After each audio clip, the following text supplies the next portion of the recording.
जय हिंद साथियों, स्वागत है आप सभी का आज के इस सेशन में।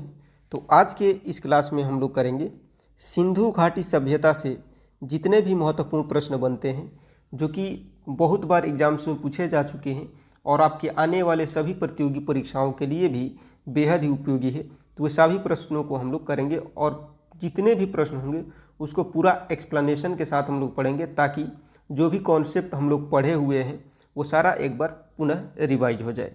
तो चलिए बिना देर किए शुरू करते हैं आज के क्लास को। तो जैसा कि आपका पहला प्रश्न है आज का कि इतिहास का जनक किसे कहा जाता है। आपको याद होगा कि इतिहास का जनक किसे कहा जाता है, तो कहा जाता है हेरोडोटस को। इतिहास का जनक जो है किसे कहा जाता है, तो हेरोडोटस को जो है इतिहास का जनक कहा जाता है। तो ये आपको याद रखना है। देखिए हेरोडोटस जो है इन्हें इतिहास का जनक कहा जाता है क्योंकि उन्होंने सबसे पहले मानव सभ्यता की घटनाओं को क्रमवार रूप से लिखने का प्रयास किया। उन्होंने ग्रीक और फारसी युद्धों का विस्तृत विवरण अपने ग्रंथ हिस्टोरीज में किया। उनकी लेखन शैली विश्लेषणात्मक थी। वे केवल घटनाएं नहीं लिखते थे बल्कि उनके पीछे के कारणों को भी समझाते थे। यह इतिहास लेखन का वैज्ञानिक तरीका माना गया। हेरोडोटस का योगदान इतिहास लेखन की दिशा में जो है आधारशिला के समान है, इसलिए उन्हें आज भी फादर ऑफ हिस्ट्री कहा जाता है। अगला प्रश्न है आज का कि भारतीय पुरातत्व का पिता जो है किसे कहा जाता है। भारतीय पुरातत्व का पिता किसे कहा जाता है, तो ये आपको याद होगा। भारतीय पुरातत्व का पिता अलेक्जेंडर कनिंघम को कहा जाता है। किन्हें कहा जाता है? अलेक्जेंडर कनिंघम को कहा जाता है। अलेक्जेंडर कनिंघम जो है इन्हें भारतीय पुरातत्व का पिता कहा जाता है क्योंकि उन्होंने भारत में पुरातत्व के वैज्ञानिक अध्ययन की नींव रखी। उन्होंने 1861 में भारतीय पुरातत्व सर्वेक्षण दैट मीन्स की आर्कियोलॉजिकल सर्वे ऑफ इंडिया की स्थापना की। उनके नेतृत्व में भारत के अनेक प्राचीन स्थलों जैसे कि सारनाथ, बोधगया, तक्षशिला आदि इन सब की खुदाई करवाई गई, जिससे कि भारत के प्राचीन इतिहास और संस्कृति के कई रहस्य उजागर हुए। कनिंघम का योगदान इतना महत्वपूर्ण था कि आज भी भारत में पुरातत्व और ऐतिहासिक धरोहरों के संरक्षण की जो परंपरा है उसकी शुरुआत उन्हीं के प्रयासों से मानी जाती है। अगला प्रश्न है आज का कि मानव द्वारा पाला गया प्रथम जानवर जो है कौन सा था। मानव द्वारा पाला गया प्रथम जानवर कौन सा था, तो ये आपको याद होगा कुत्ता। मानव द्वारा पाला गया प्रथम जानवर कौन सा था, तो कुत्ता जो था मानव के द्वारा पाला गया प्रथम जानवर था। पुरातात्विक साक्ष्य बताते हैं कि लगभग 15,000 वर्ष पहले मानव ने सबसे पहले कुत्ते को पालतू बनाया था। प्रारंभ में यह मनुष्य के शिकार में सहायक और सुरक्षा के लिए उपयोगी था। कुत्ता मानव के सबसे पुरानी साथी के रूप में जाना जाता है। उस समय जब मानव शिकारी और संग्रह करता था तब उसने जंगली भेड़ियों को पालतू बनाकर उन्हें कुत्तों में विकसित किया। इस संबंध की वजह से कुत्ते को मनुष्य का सबसे वफादार मित्र जो है कहा गया। यह मानव सभ्यता की शुरुआत में सहयोग और साथ के प्रतीक के रूप में महत्वपूर्ण भूमिका निभाता रहा है।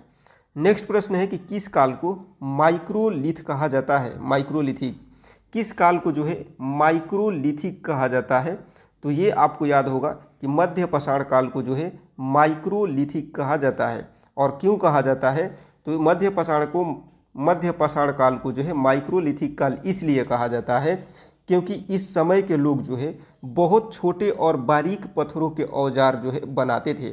ये औजार आकार में छोटे लेकिन अत्यंत उपयोगी और धारदार होते थे। यह काल लगभग 10,000 ईसा पूर्व से 18,000 ईसा पूर्व तक का था, जब मानव शिकारी और संग्रहकर्ता से धीरे धीरे कृषक जीवन की ओर बढ़ रहा था। इसी समय पर्यावरणीय परिवर्तन भी हुए, जिससे नई जीवन शैली का विकास हुआ। भारत में इस काल के प्रमुख स्थल जैसे कि बघोर, आदमगढ़ आदि हैं। यह काल जो है मानव सभ्यता के विकास में संक्रमण का प्रतीक माना जाता है क्योंकि इसी युग में कृषि और पशुपालन की नींव पड़ी। चलिए अगले प्रश्न को बताइए कि निम्नलिखित में से किस कालखंड में जो है मानव ने सर्वाधिक जीवन बिताया। निम्नलिखित में से किस कालखंड में मानव ने सर्वाधिक जीवन बिताया। ऑप्शन है पूरा पाषाण काल, मध्य पाषाण काल, नव पाषाण काल या फिर सिंधु सभ्यता। आपको बताना है कि निम्नलिखित में से किस कालखंड में मानव जो है सर्वाधिक जीवन बिताया। तो इस क्वेश्चन का राइट आंसर होगा ऑप्शन ए, पूरा पाषाण काल। किस काल में? पूरा पाषाण काल में। मानव जो है इसने सबसे अधिक समय पूरा पाषाण काल में बिताया, क्योंकि यह काल लगभग 20 लाख वर्ष पूर्व से लेकर 10,000 ईसा पूर्व तक चला। यह मानव इतिहास का सबसे लंबा चरण माना जाता है। इस काल में मानव शिकार और संग्रह पर निर्भर था। वह गुफाओं या पत्थर की शरण स्थलों में रहता था और पत्थर के औजारों का उपयोग करता था। धीरे धीरे उसने आग का उपयोग और पशुओं का शिकार करना सीखा। पूरा पाषाण काल मानव जीवन का प्रारंभिक और सबसे लंबा युग था, जिसे मानव को प्रकृति के साथ जीना सिखाया। यही काल आगे चल करके सभ्यता और संस्कृति का नींव बना। तो चलिए आपके लिए अगला प्रश्न जो है कुछ इस प्रकार से है कि मानव के द्वारा खोजी गई सबसे पहली धातु कौन सी थी? मानव द्वारा खोजी गई सबसे पहली धातु जो है कौन सी थी? इसका आंसर आपको बताना है। तो याद रखिएगा, मानव द्वारा खोजी गई सबसे पहली धातु थी तांबा। क्या थी? तांबा। मानव ने सबसे पहले तांबे की खोज की थी, क्योंकि यह धातु जो है प्राकृतिक रूप में धरती की सतह पर पाई जाती थी और इसे आसानी से आकार दिया जा सकता था। यह खोज लगभग 4000 ईसा पूर्व के आसपास हुई थी। तांबे की खोज से मानव ने औजार, बर्तन और हथियार बनाना शुरू किया, जिससे उसका जीवन अधिक सुरक्षित और सुविधाजनक हुआ।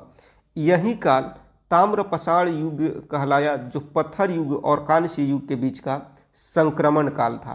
तांबे की खोज मानव सभ्यता के इतिहास में एक बड़ा मोड़ थी, क्योंकि इसी से धातु युग की शुरुआत हुई और मानव तकनीकी दृष्टि से अधिक उन्नत बन गया।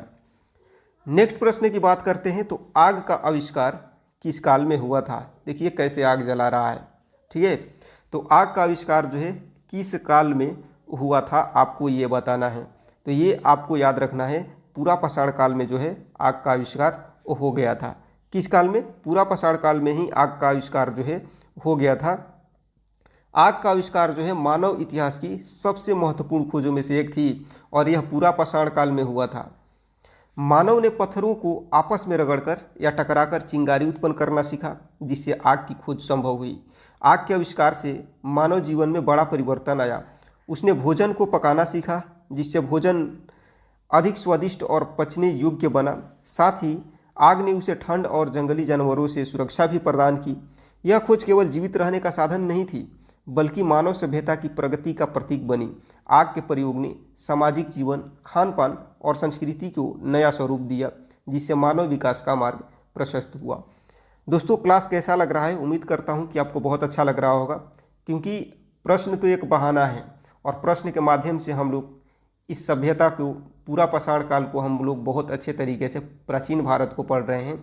अभी हम लोग सिंधु घाटी सभ्यता के प्रश्नों को नहीं कर रहे हैं, हालांकि आगे करेंगे, उससे रिलेटेड भी प्रश्न आएंगे। उसके पहले हम लोग पूरा पाषाण काल की चीज़ों को पढ़ लेते हैं एक बार, ठीक है? तो घबराना नहीं है, सिंधु घाटी सभ्यता के भी प्रश्न आएंगे, उससे रिलेटेड प्रश्नों को हम लोग आगे करेंगे। तो चलिए इसी बात पर इस क्वेश्चन का जवाब दे दीजिए कि पहिए का आविष्कार किस काल में हुआ? पहिए का आविष्कार जो है किस काल में हुआ? तो ये आपको याद होगा कि पहिए का आविष्कार नव पाषाण काल में हो गया था। किस काल में? नव पाषाण काल में पहिए का आविष्कार हो गया था। यह मानव सभ्यता के लिए जो है एक महान उपलब्धि थी और यह नव पाषाण काल में हुआ था।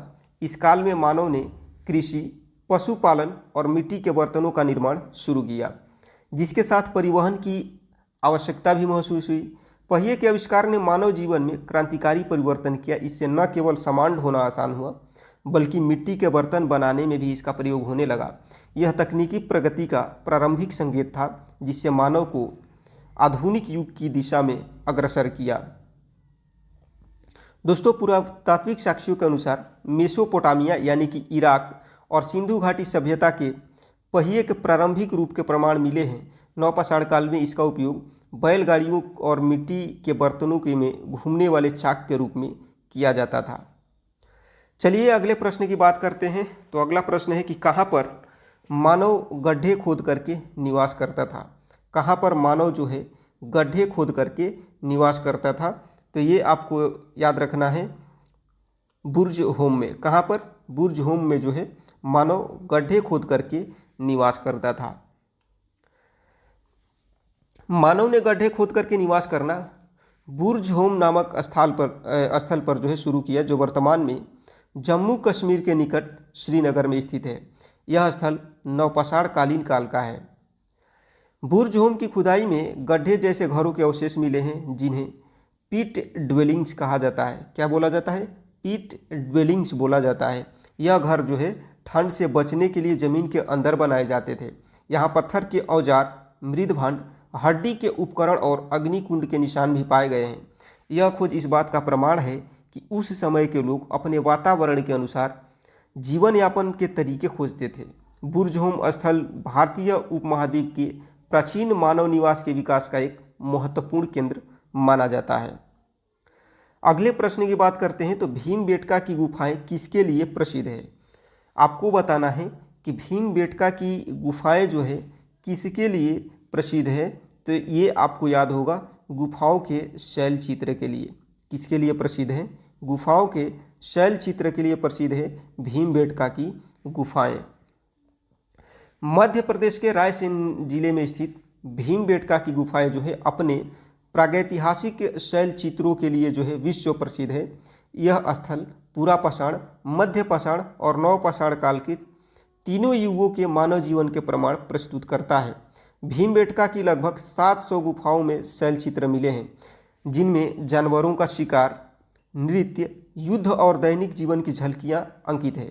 ये चित्र प्राकृतिक लाल, सफ़ेद और पीले रंगों से बनाए गए हैं, जो अब भी स्पष्ट रूप से दिखाई देते हैं।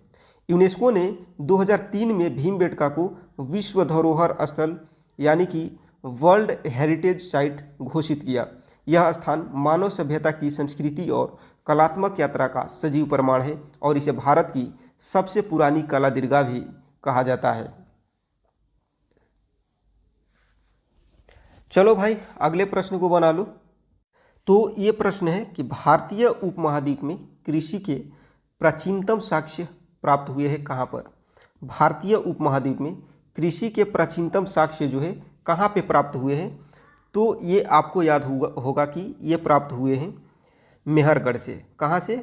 मेहरगढ़ से प्राप्त हुए हैं। भारतीय उपमहाद्वीप में जो है कृषि के प्राचीनतम साक्ष्य जो है वो मेहरगढ़ से प्राप्त हुए हैं।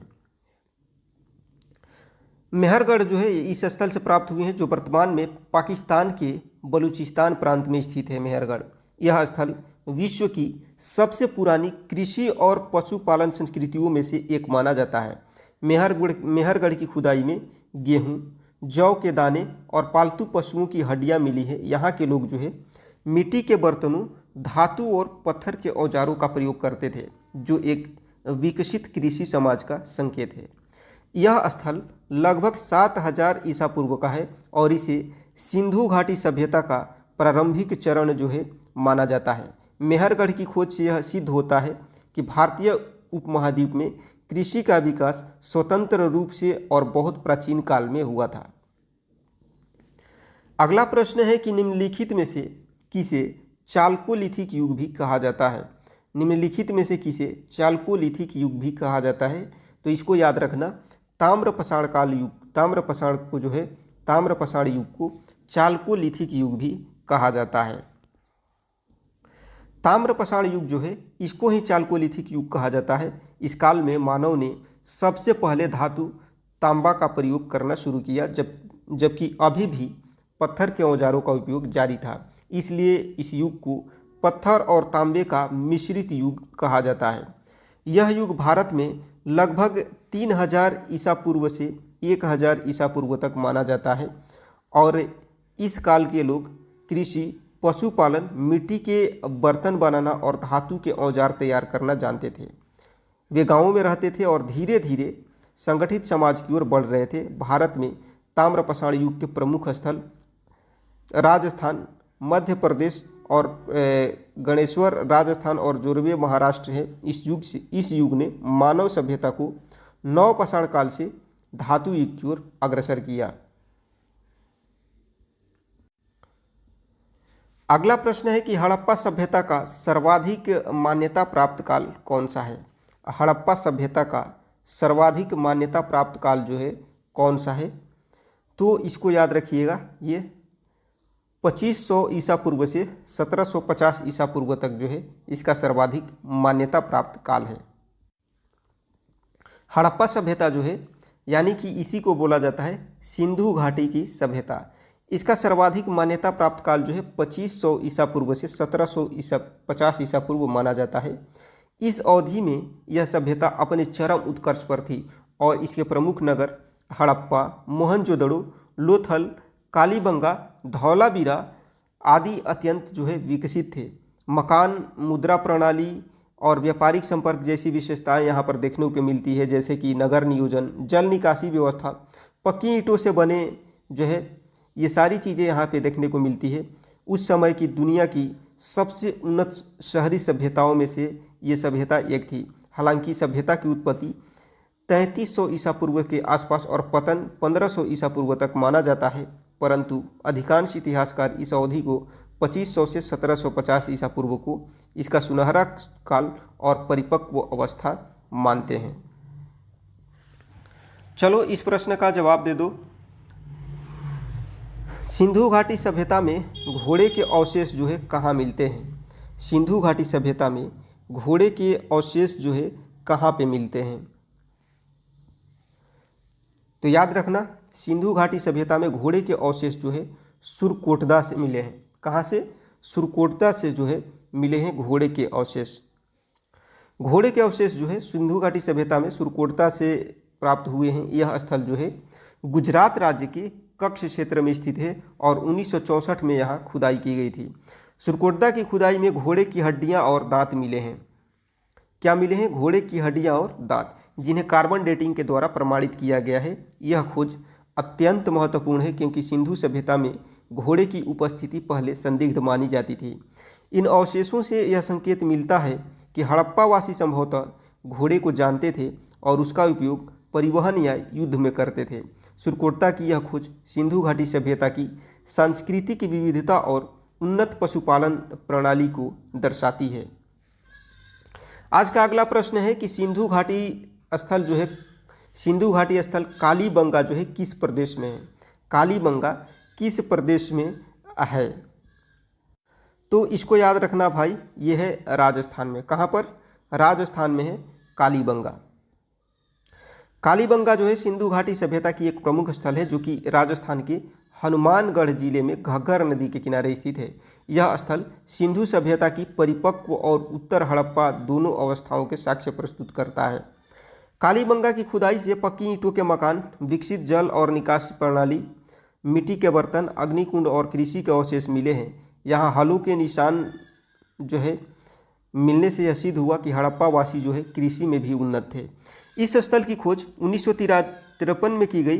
कालीबंगा को राजस्थान का सबसे महत्वपूर्ण हड़प्पा स्थल माना जाता है और यह भारतीय पुरातत्व में सिंधु सभ्यता के ग्रामीण जीवन और कृषि प्रणाली के अध्ययन के लिए अत्यंत महत्वपूर्ण है।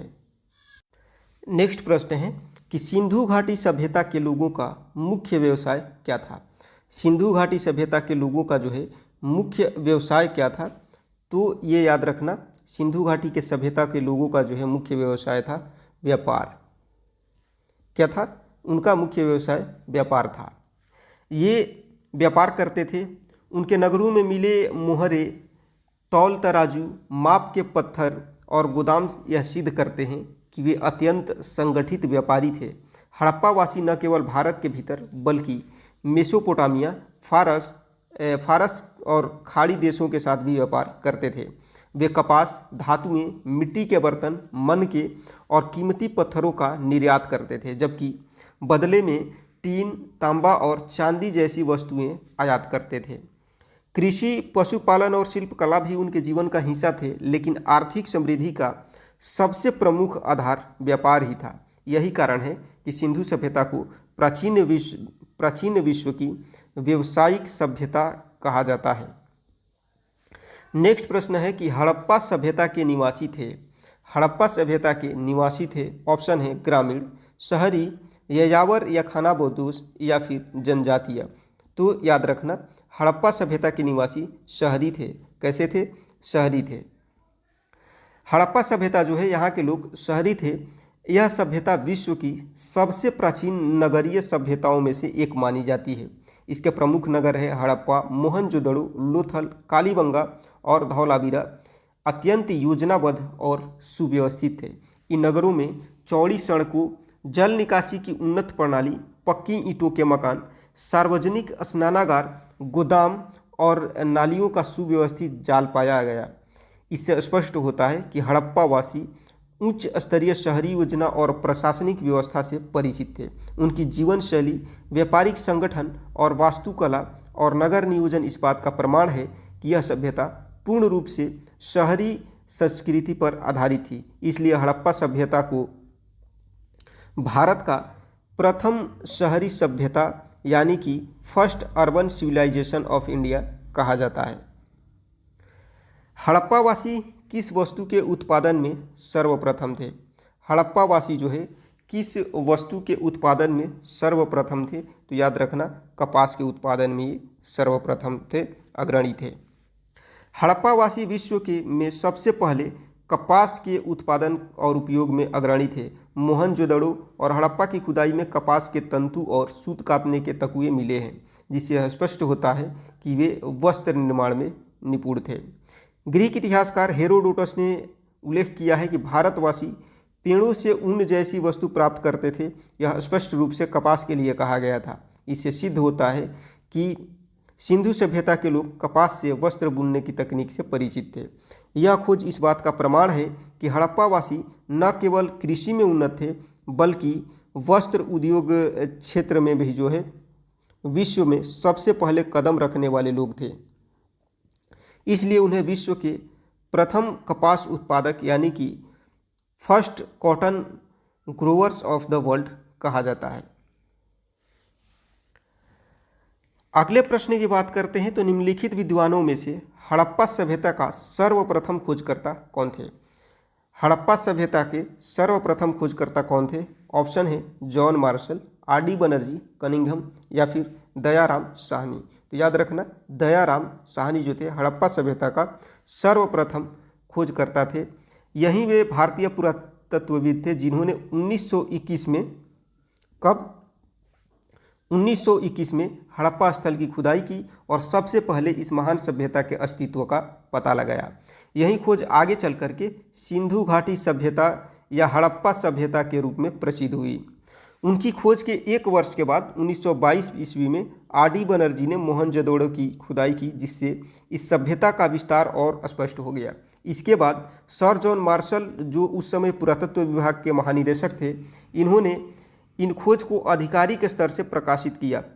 इस प्रकार हड़प्पा सभ्यता की खोज का श्रेय जो है सबसे पहले दयाराम साहनी को दिया जाता है, जिन्होंने भारत की प्राचीनतम शहरी सभ्यता की नींव उजागर की।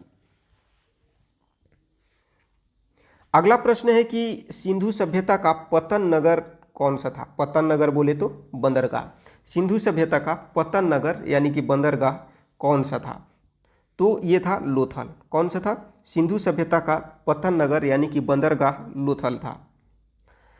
लोथल सिंधु घाटी सभ्यता का एक प्रमुख स्थल था जो वर्तमान में गुजरात राज्य के भावनगर जिले में स्थित है। यह स्थल अपने पतन नगर यानी कि बंदरगाह, जिसे डॉक यार्ड बोले, इसके लिए प्रसिद्ध है, जिसे विश्व का सबसे प्राचीनतम कृत्रिम बंदरगाह माना जाता है। लोथल की खुदाई में एक विशाल आयताकार घाटी नुमा संरचना मिली है, जिसे जहाज़ों के ठहरने और व्यापारिक गतिविधियों के लिए प्रयोग किया जाता था। इससे यह सिद्ध होता है कि हड़प्पावासी समुद्री व्यापार में अत्यंत उन्नत थे और मेसोपोटामिया, फारस और खाड़ी देशों के साथ उनका संपर्क था।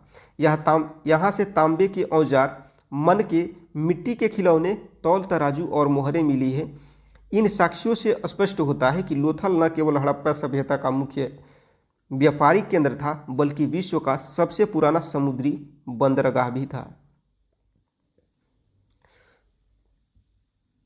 चलो भाई, तो अगला प्रश्न है कि पैमाने की खोज ने यह सिद्ध कर दिया है, एक सेकंड, पैमाने की खोज ने यह सिद्ध कर दिया है कि सिंधु घाटी के लोग जो है माप तौल से परिचित थे। यह खोज कहाँ पर हुई? पैमाने की खोज कहाँ पर हुई? सीधी सीधी बात है कि पैमाने की खोज जो है कहाँ पे हुई। अभी पीछे डिस्क्रिप्शन जो बता रहा था, एक्सप्लेनेशन, उसी में इसका जवाब था कि पैमाने की खोज हुई लोथल से। कहाँ से? लोथल से पैमाने की खोज हुई थी। लोथल स्थल की खुदाई में पैमाने और माप तौल के उपकरण जो है प्राप्त हुए हैं, जिससे यह सिद्ध होता है कि सिंधु घाटी सभ्यता के लोग लंबाई, वजन और आयतन के सटीक मापन से परिचित थे। यह स्थल गुजरात के भावनगर जिले में स्थित है और इसे सिंधु सभ्यता का प्रमुख व्यापारिक एवं पतन नगर माना जाता है। लोथल की यह खोज जो है इस बात को दर्शाती है कि हड़प्पावासी गणना, ज्यामितीय और माप विज्ञान में निपुण थे। उनके द्वारा अपनाई गई यह सटीकता आधुनिक सभ्यता की वैज्ञानिक सोच का प्रारंभिक रूप मानी जाती है। तो चलिए अगले प्रश्न की ओर बढ़ते हैं। हड़प्पा सभ्यता की खोज जो है किस वर्ष हुई थी? हड़प्पा सभ्यता की खोज किस वर्ष हुई थी? ये भी एक्सप्लेनेशन में मैं बता चुका हूँ कि दयाराम साहनी के द्वारा 1921 में इसकी खोज की गई थी। हड़प्पा सभ्यता की खोज 1921 में हुई थी। इस महान खोज का श्रेय किनको जाता है? तो इस महान खोज का श्रेय जाता है भारतीय पुरातत्व सर्वेक्षण विभाग के प्रसिद्ध अधिकारी दयाराम साहनी को जाता है, जिन्होंने सबसे पहले पंजाब के हड़प्पा स्थल की खुदाई कर इस सभ्यता के अवशेष खोजे। यह खोज भारत के इतिहास की सबसे महत्वपूर्ण पुरातात्विक उपलब्धियों में से एक थी, क्योंकि इससे एक ऐसी प्राचीन सभ्यता का पता चला जो मिस्र और मेसोपोटामिया की सभ्यताओं के समकक्ष थी। अगला प्रश्न है कि हड़प्पा सभ्यता के संपूर्ण क्षेत्र का आकार जो है किस प्रकार है? हड़प्पा सभ्यता के संपूर्ण क्षेत्र का आकार किस प्रकार का है? तो याद रखना त्रिभुजाकार है। कैसा है? त्रिभुजाकार है। अगला प्रश्न है कि हड़प्पा सभ्यता के अंतर्गत हल से जोते गए खेत के साक्ष्य कहाँ से मिले हैं? हड़प्पा सभ्यता के अंतर्गत हल से जोते गए खेत के साक्ष्य जो है कहाँ पे मिले हैं? तो ये याद होगा आपको कालीबंगा से। कहाँ से? कालीबंगा से। कालीबंगा स्थल से जो है हड़प्पा सभ्यता के समय हल से जोते गए खेत के साक्ष्य मिले हैं। यह स्थल राजस्थान के हनुमानगढ़ जिले में घग्गर नदी के किनारे स्थित है और हड़प्पा सभ्यता का अत्यंत महत्वपूर्ण केंद्र माना जाता है। यहाँ की खुदाई में खेतों के बीच समानांतर खाँचों के निशान मिले हैं, जो इस बात के प्रमाण है कि यहाँ खेती हल के माध्यम से की जाती थी। इन खाँचों को 2 दिशाओं में जोता गया था, जिससे अनुमान लगाया गया कि हड़प्पावासी मिश्रित फसलों जैसे कि गेहूं और जौ की खेती करते थे। यह खोज दर्शाती है कि हड़प्पावासी उन्नत कृषि तकनीकों से परिचित थे और योजनाबद्ध कृषि प्रणाली का प्रयोग करते थे। कालीबंगा की यह खोज भारत के कृषि इतिहास में एक अत्यंत महत्वपूर्ण मानी जाती है। सिंधु सभ्यता की ईंटों का अलंकरण जो है किस स्थान से मिला है? सिंधु सभ्यता में ईंटों का अलंकरण जो है किस स्थान से मिला है? तो ये मिला है चन्हुदड़ों से। कहाँ से मिला है? ईंटों का अलंकरण चन्हुदड़ों से मिला है। यह भी सिंधु सभ्यता का एक प्रमुख स्थल है, जो वर्तमान में पाकिस्तान के सिंध प्रांत में कराची से लगभग 130 किलोमीटर उत्तर पूर्व में स्थित है। यहाँ से ईंटों के अलंकरण के साक्ष्य मिले हैं, जो हड़प्पा सभ्यता की कलात्मक और तकनीकी प्रगति का प्रमाण है। चन्हुदड़ों की खुदाई से यह पता चला कि यह स्थल शिल्पकारों और कारीगरों का केंद्र था। यहाँ मिट्टी के खिलौने, तांबे के औजार, मोहरें और मनके बनाने के कारखाने मिले हैं। ईंटों पर किए गए अलंकरण यह दर्शाते हैं कि हड़प्पावासी केवल उपयोगिता नहीं बल्कि सौंदर्यबोध से भी परिचित थे। यह स्थल सिंधु सभ्यता के औद्योगिक और कलात्मक विकास का एक उत्कृष्ट उदाहरण है। अगले प्रश्न पे आ जाओ। इस प्रश्न में लिखा है कि सिंधु घाटी सभ्यता में जो है विशाल स्नानागार पाया गया है कहाँ पे? सिंधु घाटी सभ्यता में विशाल स्नानागार जो है कहाँ पे पाया गया है? ऑप्शन है मोहनजोदड़ो, हड़प्पा, लोथल या फिर कालीबंगा में। तो याद रखना मोहनजोदड़ो में विशाल स्नानागार के साक्ष्य मिले हैं। मोहनजोदड़ो से सिंधु सभ्यता के सबसे प्रसिद्ध विशाल स्नानागार प्राप्त हुआ है। यह स्नानागार पक्की ईंटों, जिप्सम और बिटुमीन से बनाया गया था। किससे? पक्की ईंटों, जिप्सम और बिटुमीन से बनाया गया था ताकि पानी रिसे नहीं। इसका आकार लगभग 12 मीटर लंबा, 7 मीटर चौड़ा और 2.5 मीटर गहरा था। इस स्नानागार के चारों ओर छोटे छोटे कमरे और सीढ़ियाँ थी, जिससे अनुमान लगाया जाता है कि इसका उपयोग केवल स्नान के लिए नहीं बल्कि धार्मिक अनुष्ठानों के लिए भी किया जाता था। पानी का निकास और प्रवेश दोनों के लिए विशेष व्यवस्था की गई थी। मोहनजोदड़ो का यह विशाल स्नानागार विश्व का सबसे प्राचीन सार्वजनिक जलाशय माना जाता है, जो हड़प्पा सभ्यता की उन्नत इंजीनियरिंग, जल प्रबंधन और धार्मिक परंपराओं का उत्कृष्ट उदाहरण है। नेक्स्ट है कि सिंधु सभ्यता की मुद्रा में किस देवता के समतुल्य चित्रांकन मिलता है। सिंधु सभ्यता की मुद्रा में किस देवता के समतुल्य चित्रांकन मिलता है? तो ये मिलता है आद्य देव शिव के समतुल्य। किसके? आद्य देव शिव के। सिंधु घाटी की सभ्यता की मोहरों पर जिस देवता का चित्रांकन मिला है वह आद्य देव शिव है। मतलब आद्य देव शिव के समतुल्य उनको माना जाता है। यह देवता पशुपति महादेव के रूप में प्रसिद्ध है। मोहर पर बैठे इस पुरुष देवता को चारों ओर जानवरों जैसे कि हाथी, बाघ, भैंस, गेंडा आदि से घिरा हुआ दिखाया गया है।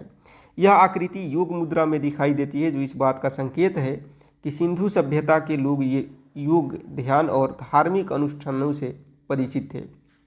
सिर पर सिंह नुमा मुकुट, 3 मुख और अनेक पशुओं से संबंध के कारण इन्हें पशुपति शिव कहा गया है। यह खोज दर्शाती है कि शिव की उपासना का प्रारंभ भारत में बहुत प्राचीन काल से हो रहा है। अतः यह चित्रांकन भारतीय धर्म और संस्कृति की शैव परंपरा की प्राचीनता को सिद्ध करता है। नेक्स्ट, निम्नलिखित में कौन सा हड़प्पा कालीन स्थल गुजरात में था? इनमें से कौन सा हड़प्पा कालीन स्थल जो है गुजरात में था? तो ये तो पढ़ ही चुके हैं। लोथल जो है गुजरात में है और गुजरात का मतलब हड़प्पा सभ्यता का पतन नगर है, यानी कि बंदरगाह है। लोथल सिंधु घाटी सभ्यता का प्रमुख हड़प्पाकालीन स्थल था, जो गुजरात राज्य के भावनगर जिले में स्थित है।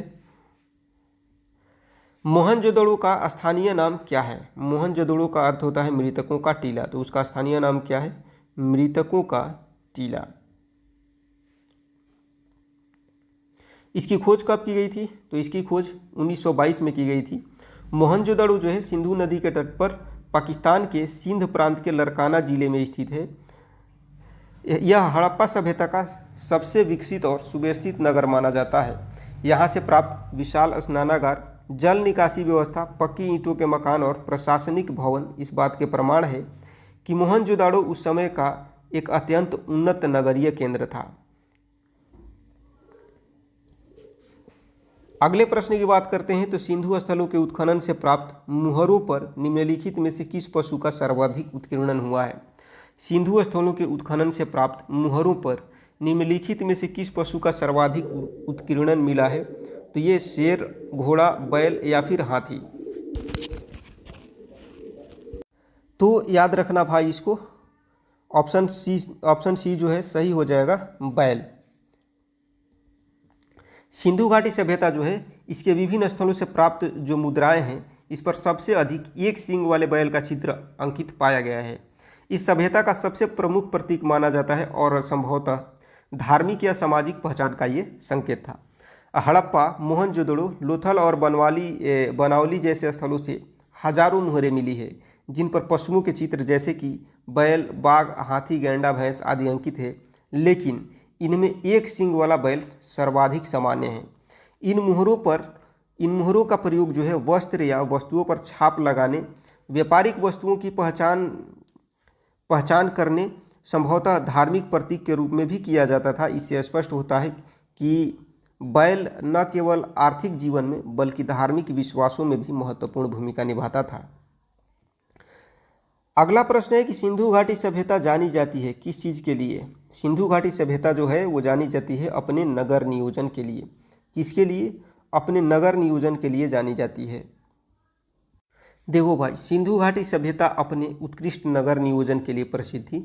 इस सभ्यता के नगर सुव्यवस्थित, योजनाबद्ध और वैज्ञानिक दृष्टि से निर्मित थे, जो उस समय के लिए अद्भुत उदाहरण है। हड़प्पा और मोहनजोदड़ो जैसे नगर में चौड़ी सड़कों का जाल, उत्तर, दक्षिण और पूर्व पश्चिम दिशा में बनी गलियां, पक्की ईंटों के मकान, जल निकासी की उत्कृष्ट व्यवस्था और सार्वजनिक स्नानागार जैसी सुविधाएं मौजूद थी। इससे यह स्पष्ट होता है कि हड़प्पावासी न केवल स्थापत्य कला में निपुण थे, बल्कि उनके पास एक संगठित प्रशासनिक व्यवस्था और नागरिक जीवन का स्पष्ट दृष्टिकोण भी था। इसलिए सिंधु घाटी सभ्यता को प्राचीन विश्व की सर्वोत्तम नियोजित शहरी सभ्यता कहा जाता है। अगला प्रश्न है आज का और आखिरी प्रश्न है कि सिंधु घाटी सभ्यता जो है इसका कौन सा स्थान भारत में स्थित है, और ऑप्शन दिया है हड़प्पा, मोहनजोदड़ो, लोथल या फिर नन ऑफ दीज। तो याद रखना भाई, इन तीनों में से तो लोथल ही है जो कि गुजरात में है, और ये एक बंदरगाह स्थल है, पतन नगर स्थल है। लोथल जो है सिंधु घाटी सभ्यता का एक प्रमुख स्थल है जो भारत के गुजरात राज्य के भावनगर जिले में स्थित है। इसके बारे में मैं बता चुका हूँ कितनी बार, ठीक है, तो इसको याद रखना।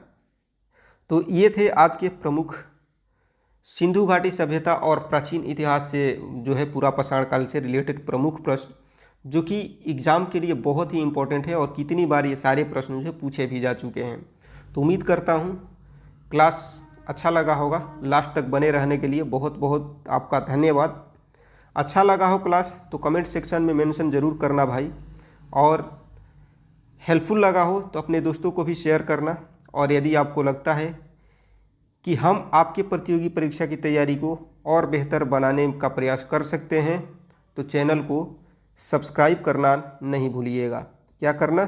सब्सक्राइब करना नहीं भूलिएगा, ताकि हम आपसे हमेशा जुड़े रहें और आपको अच्छे अच्छे कंटेंट, अच्छी अच्छी चीज़ें सिखा सकें। मिलते हैं नेक्स्ट क्लास में। और हाँ, इतना ही प्रश्न नहीं है, जितना भी प्रश्न किए इससे आगे के प्रश्न और भी हम लोग करेंगे इसी चैप्टर से, ठीक है। 30 से 40 प्रश्न अभी और करना है। 30 से 40 प्रश्न इस चैप्टर से हम लोगों को सिंधु घाटी सभ्यता से करना है। उसके बाद हम लोग नेक्स्ट चैप्टर का करेंगे। तो मिलते हैं नेक्स्ट क्लास में, तब तक के लिए सबको जय हिंद।